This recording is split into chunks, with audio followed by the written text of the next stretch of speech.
Good morning, everybody. It's Angie with Our Little Home and Garden.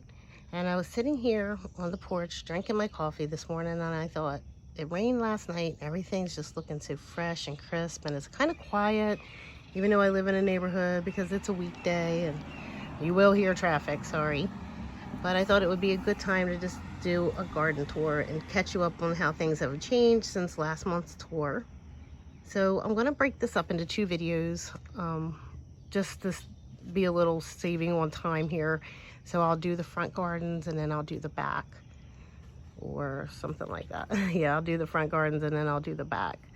So remember, if you like my videos, to like my channel, subscribe to my channel, like the video, share the video, tell all your friends that this girl's got a really cool channel, some great garden videos, even though her videography kind of is not all that great, but I'm human and I'll admit it.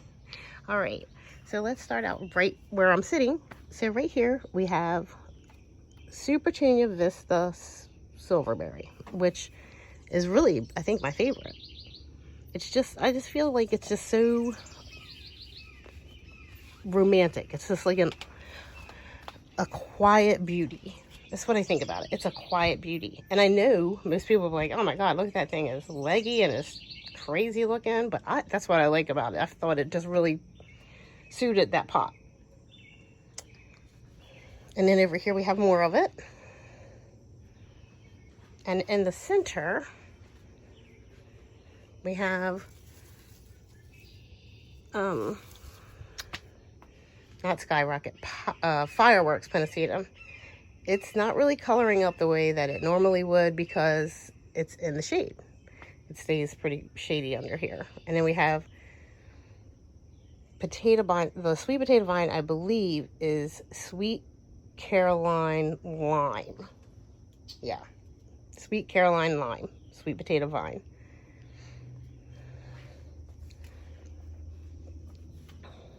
In this pot here, we have City Line Paris Hydrangea, which is getting ready to probably push out another flush of blooms. And as we move on down, here we have, I believe, Cat's Pajama Nepeta, and it needs to be cut back for another flush, but the bees are loving it so much I don't have the heart to do it right yet.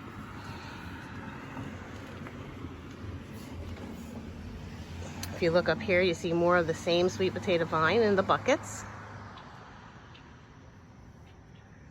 And then, if you haven't seen one of these before, be prepared to be amazed at this beauty, because look at this hydrangea.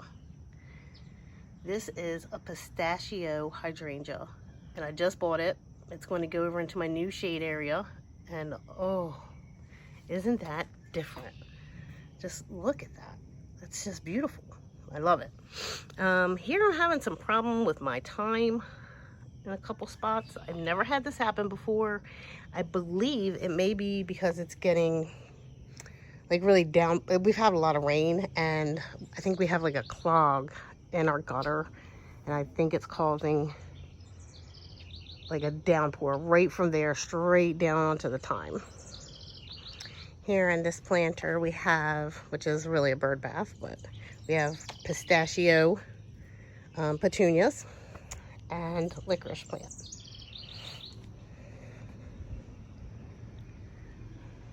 I swear this garden here takes the most time to tell everybody what's in it. So I'm gonna run through it really fast. So here we have incredible hydrangeas. These are 3 that I planted this year. So you see how well they grow, how quick, how fast, how huge. Okay, look, get in here. Look at how huge that is, right? Like, that's crazy big. And so this one's a little older of a bloom, so it's got more of a cream color. And then this is fairly new. And this is just starting with the green. Back here we also have pomegranate yarrow. We've got purple fountain grass. We have a bunch of pink Truffula Gomphrena. We have Golden Dreams Coleus. We have another Gomphrena that I don't know the name of, but it was a great pop of purple. Supertunia Vista Bubblegum. We've got Euphorbia I haven't planted yet. I just got it yesterday. Diamond Snow. We've got 2 of them tucked in there. In the back where the bees are, we've got Walker's Low Nepeta. And then here we have White Cloud Calumet. Here we've got Blue Velocity Annual Salvia. And here we have Pink Bandana Lantana. Supertunia Vista Snowdrift. I think that's all, but it's all repeated throughout the bed. All the way in the back of the bed, we have Cleome and fountain grass. I was hoping the Cleome would grow as tall as the bench, well, taller than the bench, but I don't think it's going to. This is also probably the only bed of mine you'll see a bunch of weeds, because it's just, I don't know why it's hard to keep on top of this one. I think we didn't really weed it well before we made the bed this year. Back here, I'm going to put some pavers. Over here, I have a tray of stuff that's going to go in the potager garden, which you'll hear in the second video. You'll hear all about that. Here we have a combination of Supertunia Vista Snowdrift and Supertunia Vista Paradise. Look at that, isn't that beautiful? And then the cherry tree, weeping cherry. We've got knockout roses along with tater tot arborvitae. Here we have a wee white hydrangea that's struggling. Hopefully next year will be a better year for that. So I just repeated on either end. We've got the knockout, and then we've got the tater tots with the hydrangea in the middle. Over here we have, I say over here a lot. Over here we have our containers on either side of the garage door, and they have in them purple fountain grass, Supertunia Vista bubblegum, a proven winner's petunia that I don't know the name of it. I'm assuming it's a mini Vista, I think. That's what I think. We have this here. If somebody knows the name, I always ask this. If you could tell me, I say it the same about that Vista over there. It was called Mexican something. I just can't remember. I've never used it before, so that's why it's not sticking with me. There's just a little view of that side of the very front of the house. And then you come over here. This is the romance garden. Here we have the start of a rose hedge. We've got knockout roses. We've got mother of pearl and Chicago hope. They're all struggling. We've been fighting aphids all year. And now that we're not fighting them as badly, now we're fighting Japanese beetle. So it's really been hard with my roses this year. Then we have a Gara. This rose bush was not, I mean, it was here when we moved in. I'm not sure what it was. But it wasn't wanting to grow. Wasn't really doing much. And then my husband built me this arbor this year. And it really just took off as soon as we built it. As soon as we put that arbor over it. So I think it just needed some support. This garden, I planted at the end of the year last year. It needs a lot of work. Things aren't placed in the right spots. The Stilby, for example, which I believe is Billingham's Beauty. It's all done for the year. It's usually a very pretty light pink, but it needs to be in the back of the bed. So I have 2 of them in here. So it's just like there's some things that need to be moved backwards or forwards, and some things I'm going to take out and put in my other new shade area. This Spirea, which is Double Play Artisan, is coming out altogether. I like the purplish pink fuchsia, whatever color you want to call that, but I hate the spent blooms, and I don't have the time to deadhead it. So where like these spent blooms on the Astilbe, I think are so neat. Like, but I hate those back there. They just look dirty, and so I'm just going to take the whole plant out. It's just not for me. It's a good plant. It's just not for me. We have lamb's ear. We've got some Brunera. More Astilbe, a smaller variety. We have my favorite Heuchera that I don't know the name of, but it's my favorite so far. Tricolored sage. I believe that's a spearmint Heuchera, I believe. Pink Chablis Lamium, and another of the Astilbe. Tucked back here, we've got Rainbow's End Hosta. an unknown coleus. We have our ghost fern, which I think it might be my favorite. Mini skirt hosta. Look at that tiny little thing. It's so adorable. More lamium, an ostrich fern, an unknown caladium. Here we have the Japanese painted fern. Here we have a limetta hydrangea. Both of my limettas I got in 4-inch cans last year. Neither of them are like doing well. They're very spindly and small, and I don't know if it was just a bad growing year for that grower or what happened, but they're just not doing well. But I'm not giving up on them yet. Another Landseer. Look how pretty that is. We've got rosemary tucked back there, which was just a placeholder, but it's doing so well I can't bring myself to change it out. We have sweet woodruff, and I have it tucked everywhere, you'll see, throughout this bed, just to try to fill in, and I'm going to continue to do that. Another heuchera coral bells I don't know the name of. Then we have our Shadowland wee hosta in this pot here, along with a Rose of Sharon that I don't know the name of, but I know it was a Parisian sounding name. We have my beautiful, beautiful Penny Mac hydrangea that I planted at the end of the year last year. I amended it to be pink, but the blue was just too strong, and I guess I just didn't amend it enough. But it's okay, it's beautiful, I love it. We've got more of the pink Chablis lamium, and another small variety. I'm not sure what it is.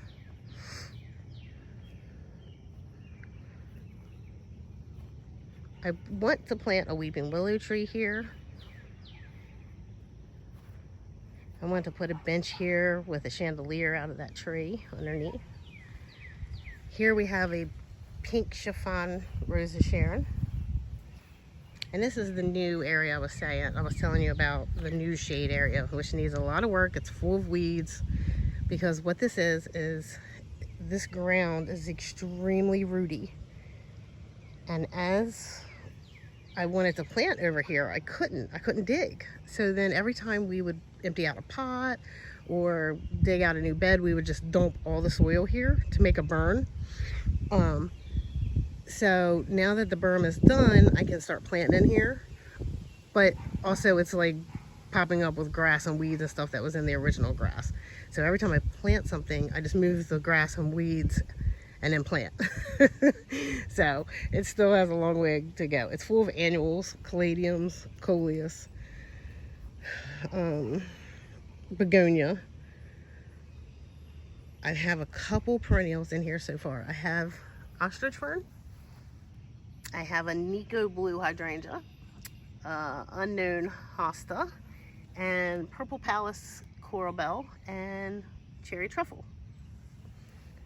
The rest is just random annuals to take up space, and so I could start getting out the weeds. That is the potager garden, and that will be in the next video. But what I want to do here is I want to make, put a white arbor, and cover it with some type of vining plant. So let's head on over to this side. Now I'm really still debating if I want to leave this. So as you can see, like it's a slope down this driveway. It's a lot bigger of a slope than you realize. And it's hard to plant there. Last year I planted lavender, and I don't know what happened to it. I have no clue, but it didn't come back. So right now at the end, I have 2 sky hollies, which aren't doing well, and 2 knockout roses. People walk through here every day, all day, basically, all evening, walking their dogs and stuff, and then random dogs and cats and stuff run. And then this is all a wooded area, and we have fox and deer, and so things are just tearing up my plants down there. And I really wanted to plant something else down there. I just might have to pull it back away from the sidewalk some. But I just don't know what to put. And I don't know if I should put something down the entire length. I was kind of thinking Bobo hydrangea. Wouldn't that be fabulous? Like Bobo hydrangea down either sides. I just think that would be so pretty. And then like maybe tuck in some like catmint and have that white going down the sides with the, you know, like the catmint like tucked in and like overflowing just a little bit. You don't want to hinder the driveway, but oh, that would be so pretty. So that's a maybe project.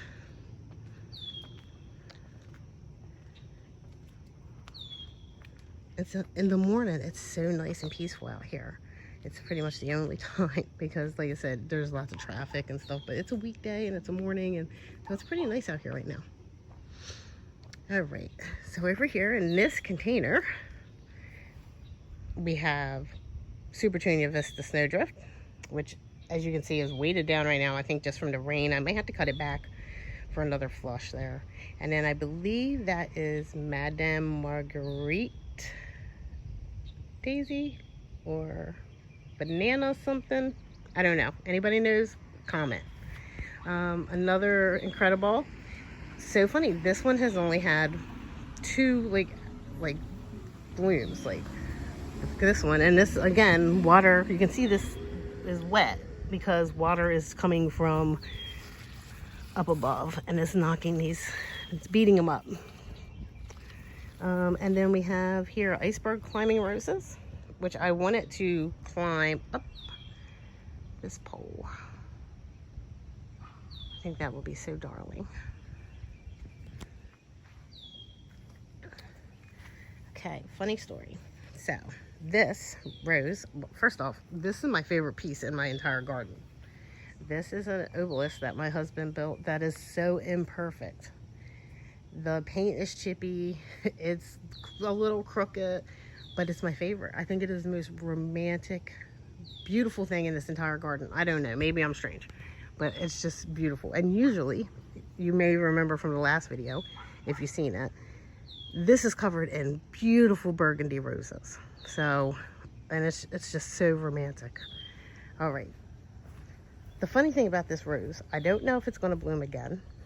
I've never seen this rose before because this was actually a Joseph's Coat climbing rose. I believe that it was a grafted rose, and what happened was last year the Joseph's Coat died and this rose emerged. And last year this only came down to this rung here. Like, it was short. It had been short for 5 years. Another case of we put an obelisk on it and it grew like crazy because we put this obelisk here last year.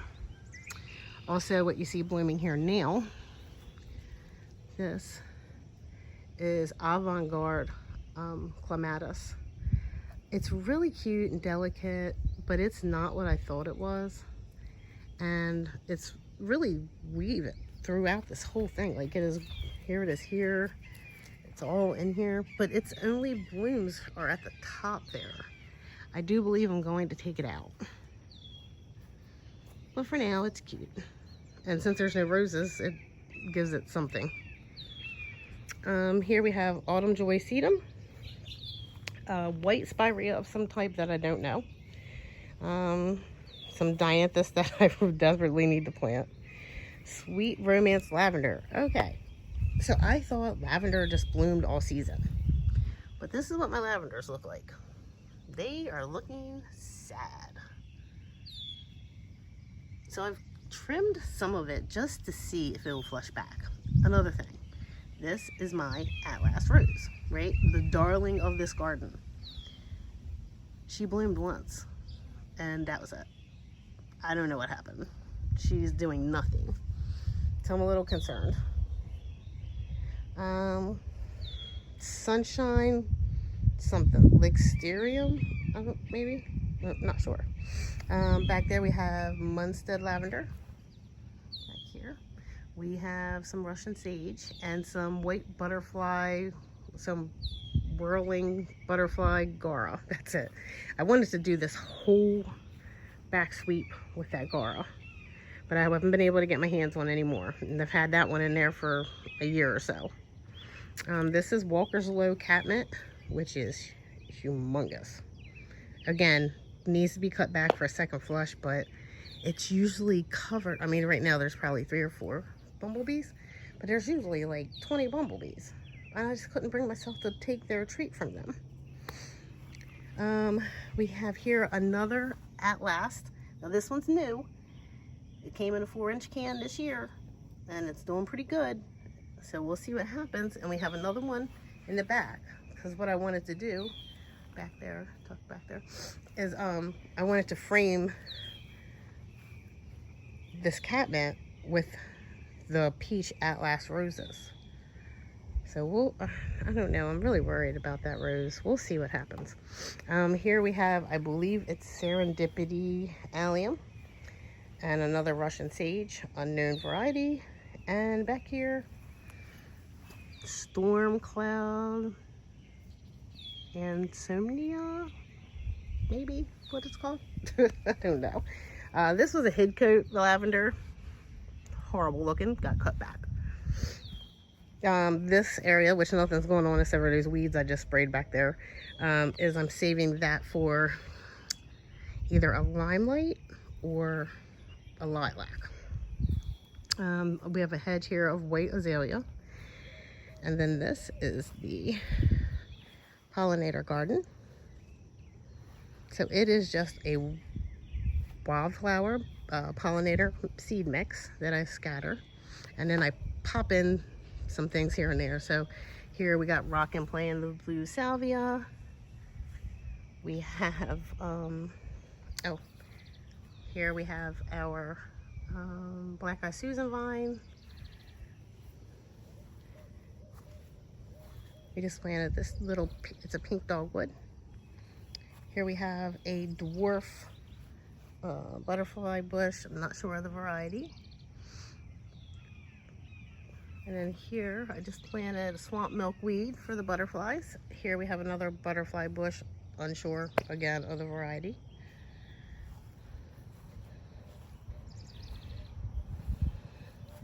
This is Proven Winners Sensation Honeysuckle, and I trained it to go up this trellis.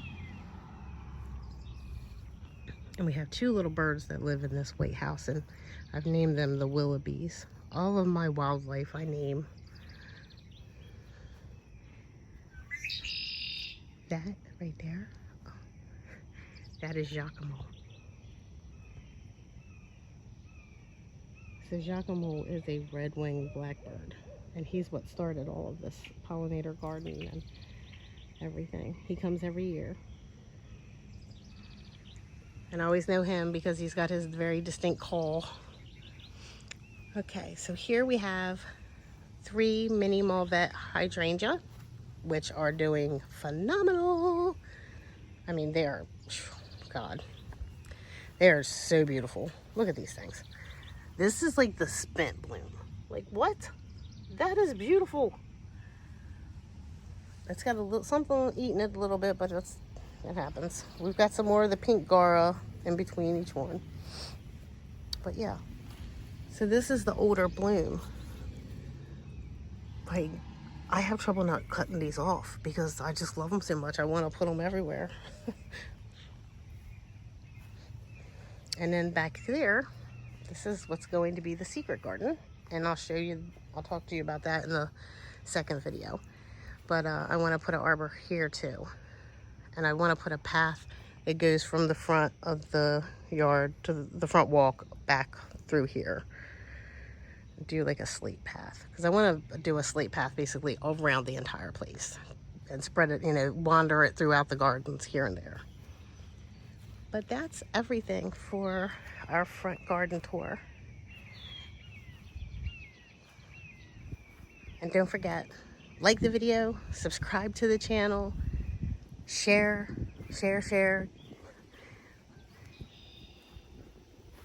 It's not the biggest and grandest garden, but I love to share what I know. I love to learn from you guys, and by sharing, commenting, it's how we do that. So until next video, the second half will be coming out later today. I'll see you next time. Bye-bye.